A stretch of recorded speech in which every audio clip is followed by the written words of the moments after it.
Hey, hey, hey, what's poppin'? It's your boy Cosmic TJ coming at you with another episode of Hold the Line. Becoming a medium, becoming the practitioner that I am now, becoming the healer that has the ability to communicate and connect to spirits on the other side. Gosh, has it been a journey? And it's been a journey that started when I entered into spirituality.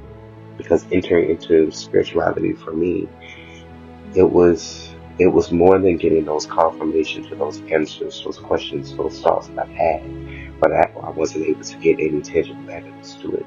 For me, tapping into spirituality was getting back to my roots, getting back to those parts of myself that was gone, that was lost, that was broken.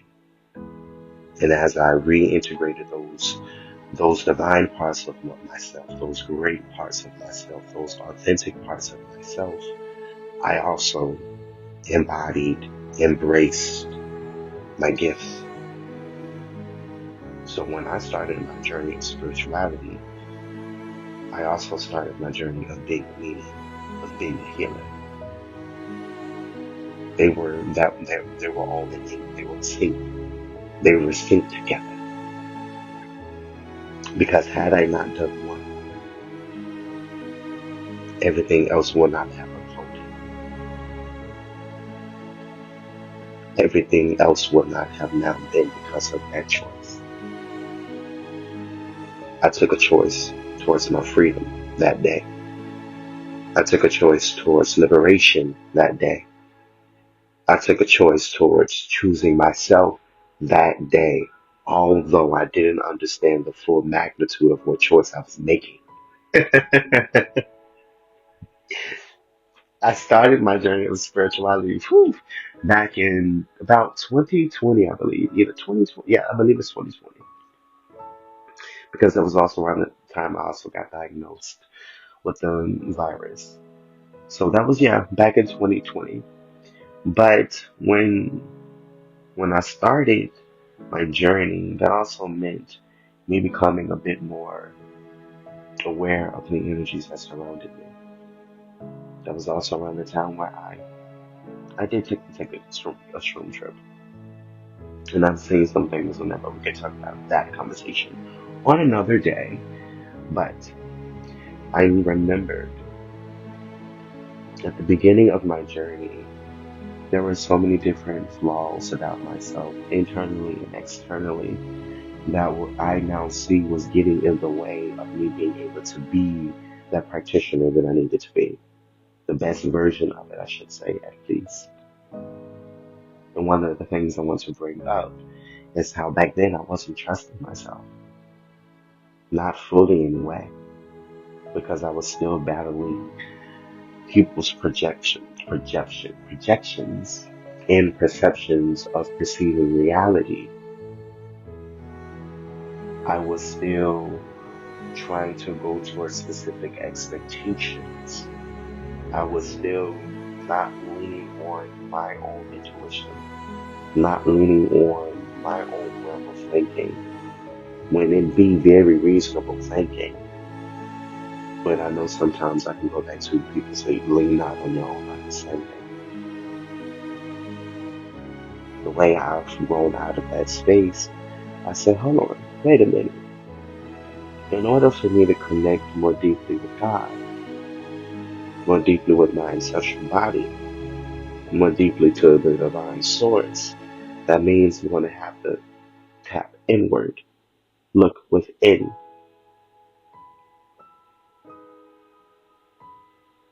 So it's not necessarily me leaning on my own understanding. It's me leaning on the understanding of wisdom that is coming to me. That is from in my internal world. There was a lot of expectations around how reality was even supposed to be perceived that I had to work through as well, so that I can better navigate the spiritual world, so that I can better navigate what it means to be in a medium. Because it was a shock to my nervous system. to my emotional state of being, to my mental state of being. Because when I opened up all the way. There were so many different things about people's intentions that I've seen that I did not pay attention to, but I seen it clear as day. There was so many different things that was exposed, that was shown, so many different downloads that I weren't able to fully take heed in at the time because I was not trusting myself.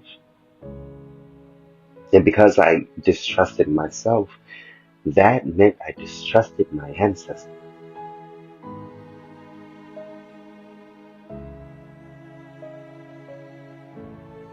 Because if I can't trust me, that meant I weren't trusting the wisdom that they were giving me. I wasn't trusting the guidance that they were giving me. So then we had to fix on that relationship. We had to work on that. The part of mediumship that people don't talk about at all, I feel like, is the everyday life of mediumship, of the different ways that your spirits show up. They interact with you, they communicate with you. And for me, one of the caveats is I'm always hearing them. When I'm in my head, when others see it as me being in my own world, I'm in the world of spirit right now. I'm having a conversation up here. Some things are making sense, some things are clicking. Some past memories are coming back. I have to reanalyze, revitalize some things. Another thing that I don't think people discuss about is the way that I can interpret the ancestors' messages emotionally.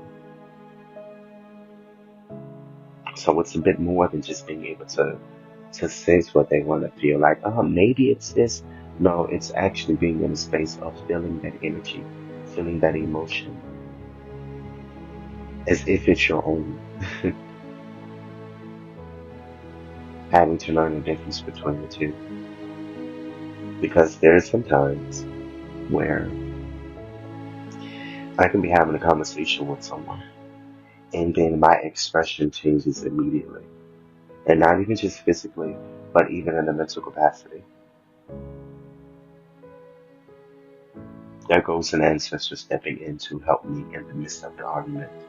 But back then, because I wasn't trusting myself, that meant I wasn't listening to my inner voice. That means that I also didn't have much of a voice. Neither. Ugh. You see how that hits me in the throat chakra, the root chakra, the sacral, and the solar plexus? Or do I have to break that down? That is interesting. That is amazing. But life of mediumship, it's a journey. It's a journey, and it's meant to be. It's not meant to be one size fits all. It's not meant to be the same consistent thing. And it's not to say that there isn't routines that are needed. There is a structure that is needed. There is, but it is still us living in a world where a lot of everything is energy based. So at any given point, the energies may change, which means at any given point, routines may change. Structure may need to be reformed. There's so many different things that I feel like needs to be talked about when it comes down to living life as a medium. The way that our interactions with people are different. The way that we navigate the world is just different. And as much as we try to fight that difference, it only makes it grow stronger. It only makes the energy feels like it gets angrier as it festers and not into our bodies. it's a journey. I know for some folk it's a traumatic one, for others it's an exciting one. But for me, it's consistent discovery.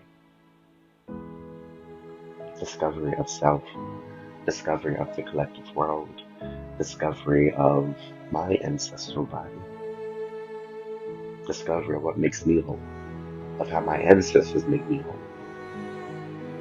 It's a journey of coming back to self, of coming back to love, of finding love. Not love in a romantic sense, not love in a platonic sense, but love, a love that feels like God is embracing you, like you're receiving that warm hug after all the trials, after all the tests, after all the things you've been through, that you've had to endure. You finally get that hug. That's that big sign of relief, and all's going to be well after that fact. A love that's a reflection of that.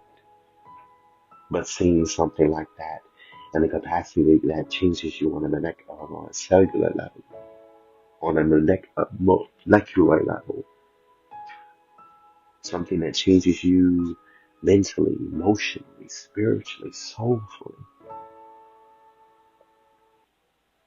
And not because someone said, I love you,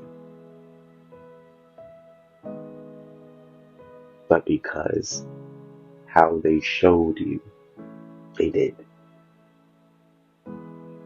And I feel like with mediumship, it's a constant journey of the ancestors showing me how they love me, why they love me, why they continue to choose me to do this work, to lift up their voices and to shout the wisdom that others have chosen to ignore, even when I ignored it myself. But I learned to just take solace in the fact that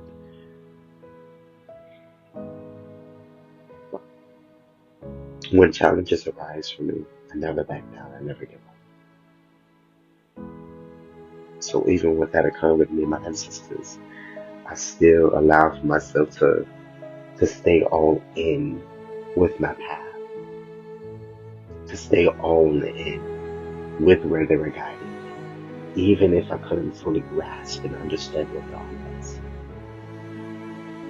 Like a lot of different decisions that I've had to make in my journey of my life, people wouldn't understand because for them, they would rather I go a different route, a different way to getting my needs, to getting what it is that I require. But they don't see the inner work they had to do, the inner cycles that I'm breaking free from. They don't see the why behind why I do what I do. And it's not for them to see it because it's not their why. It's the why that was discussed between I and God, between I and my collective ancestral body. Only we need to know the why. But because I was so distrusting of myself, because I didn't see myself, because I was so dishonored of my own path, of my own feelings, of my own thoughts, of my own emotions, I dismissed a lot. But not anymore. Not dismissing anything that comes to my table for the sake of elevating someone else's. Because I have to make sure I prioritize me first. And that is something I'm continuing to learn as a medium every day too. Because the more I take care of me, it's more the reflection of me taking care of my ancestors too. Because I am the first altar. I am the first body. I can't keep pouring into people, into folk, into the community if I'm not actively pouring into myself how I need to. Because then I'm going to constantly feel like I'm giving, and nothing's being given back. Well, are you giving to yourself, baby? That's a good question to have to ask myself.